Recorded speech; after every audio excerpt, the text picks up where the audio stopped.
So I want to talk a little bit about gaps in research. So identifying and addressing research opportunities. So understanding research gaps. So what are they? Research gaps exist when there is a lack of information or knowledge on a particular topic that inhibits progress in understanding or application. Identifying these gaps is crucial for advancing any scientific discipline. So, spotting research gaps is essential for guiding future investigations, which can lead to innovative solutions and new findings.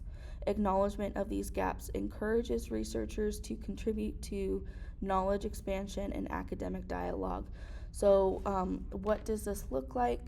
You could be researching on a particular paper of your topic and let's say like I've been talking about nostalgia and video games and loneliness.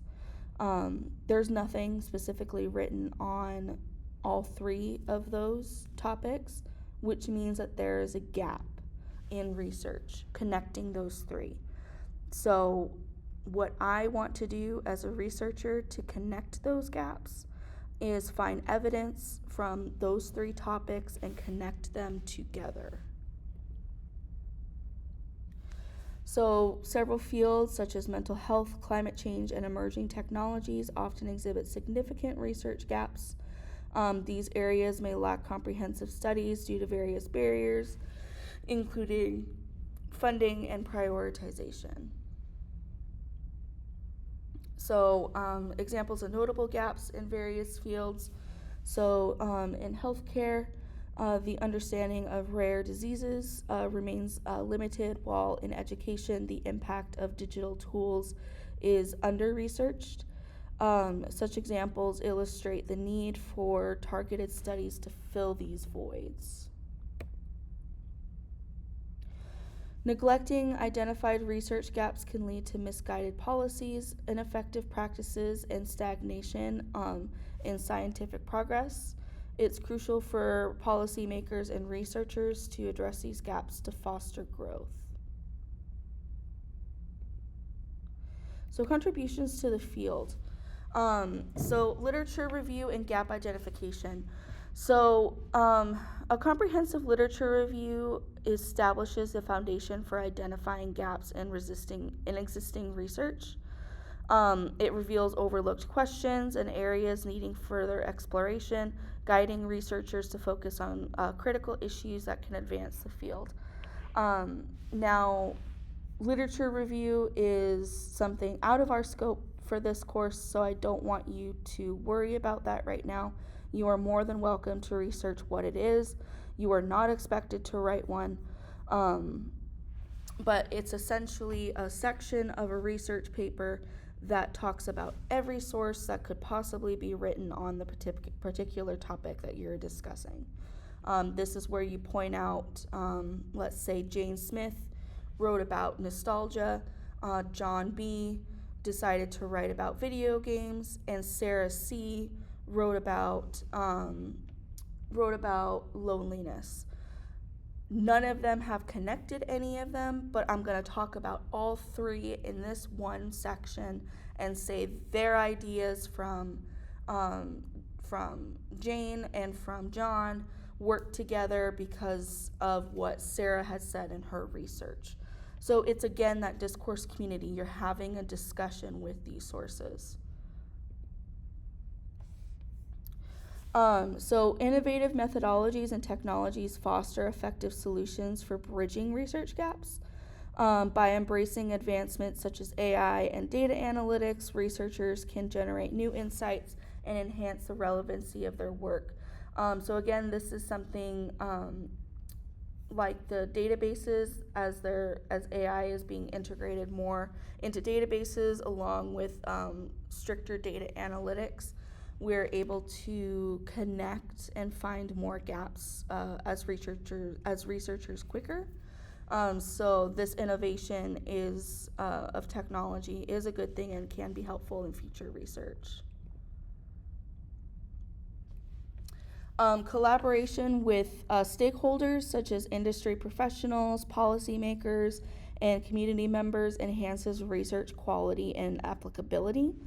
Engaging diverse perspectives ensures that research addresses real world challenges effectively.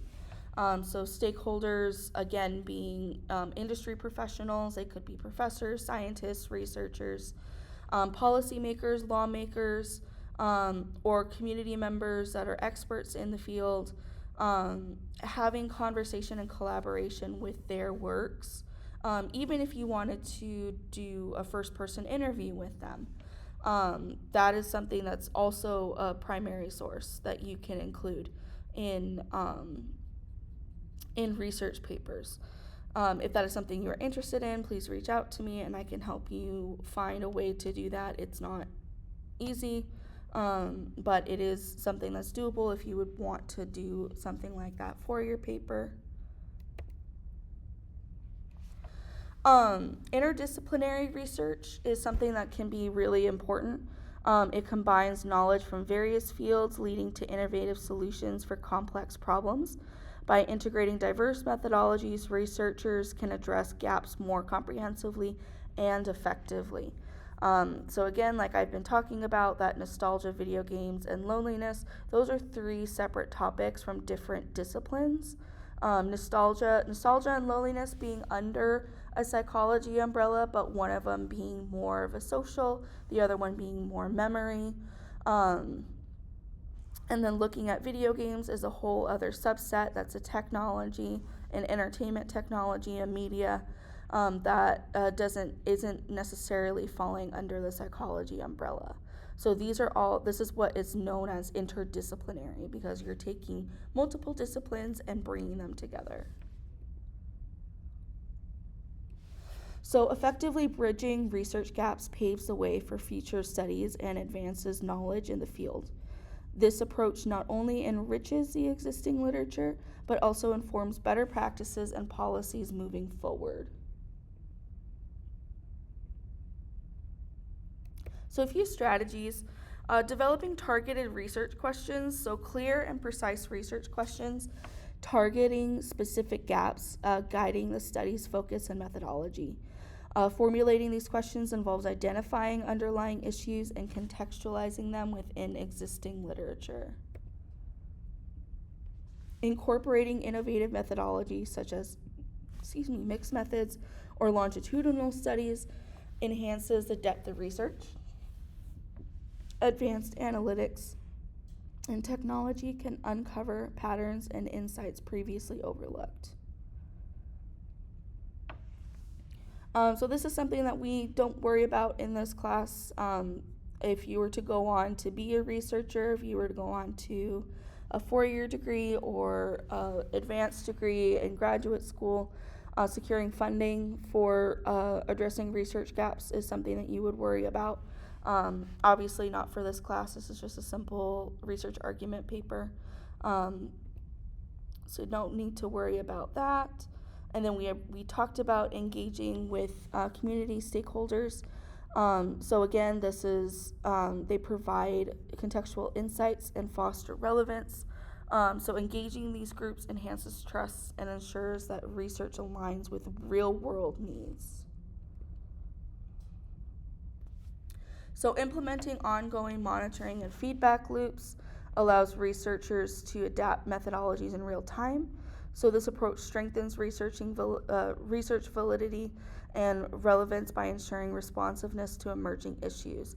So if you're writing on something that you're very passionate about and you want to continue researching, let's say throughout your schooling or on your own, this is something that you would want to keep in the back of your mind and continuously monitoring those emerging ideas, because things are ever evolving and changing.